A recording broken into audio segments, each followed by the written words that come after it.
बिलावल साहब अस्सलाम वालेकुम। अस्सलाम वालेकुम वसीम भाई, कैसे हो आप? खैरियत से? अल्हम्दुलिल्लाह, आई होप आप ठीक हैं। Thank you very much for your time.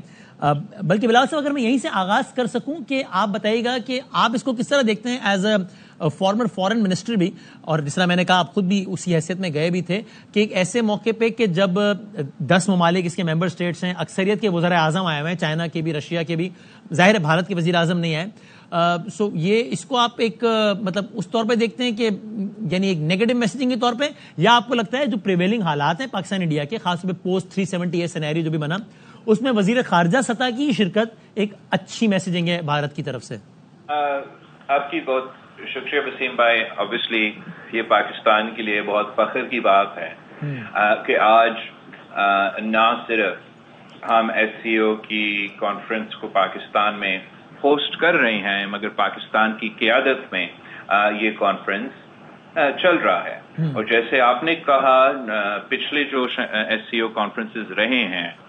मेरा ऑब्वियसली बहैसियत वज़ीर ख़ारजा उनमें बहुत ही इन्वॉल्वमेंट था, और तब भी मेरा जो इन्वॉल्वमेंट रहा या मेहनत रहा, वो इसी चीज़ को सामने रखते हुए कि पाकिस्तान में इस साल ये कॉन्फ्रेंस होना था, हमने भी अपना बारी के मुताबिक इसकी क़यादत करना था, और आप उसी तरीके से मैं उस कॉन्टेक्स्ट में मेहनत कर रहा था कि इंशाअल्लाह ताला जब पाकिस्तान का कॉन्फ्रेंस हो तो ये कॉन्फ्रेंस भी कामयाब हो। मैं समझता हूं कि इस वक्त तक, जैसे आपने कहा, जो तमाम ममालिक के वज़ीर आज़म हैं, वो इस कॉन्फ्रेंस के लिए पाकिस्तान में मौजूद है। जहां तक इंडिया कॉन्टेक्स्ट है, I'll get on to the specifics of your question, but इसी लिहाज से मैं CFO उज़्बेकिस्तान में गया और वज़ीर आज़म को साथ लेके गया जब सरबराही इजलास था उज़्बेकिस्तान में, और फिर इसी चीज को मद्देनजर रखते हुए हमने ये फैसला किया कि तमाम मुश्किलात के बावजूद, और भारत में हालात अपनी जगह, मगर जब भारत का CFO का कॉन्फ्रेंस था तो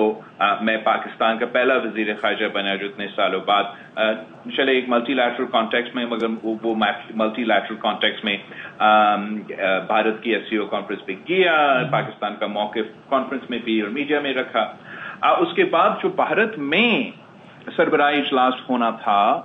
भारत ने उसको ऑनलाइन कर लिया, तो वो तो उसकी अपनी फैसले थे, और उस फैसले के मुताबिक तो फिर मौका नहीं मिला वजीर आजम को या ये फैसला भी करना कि उनको जाना है या नहीं जाना है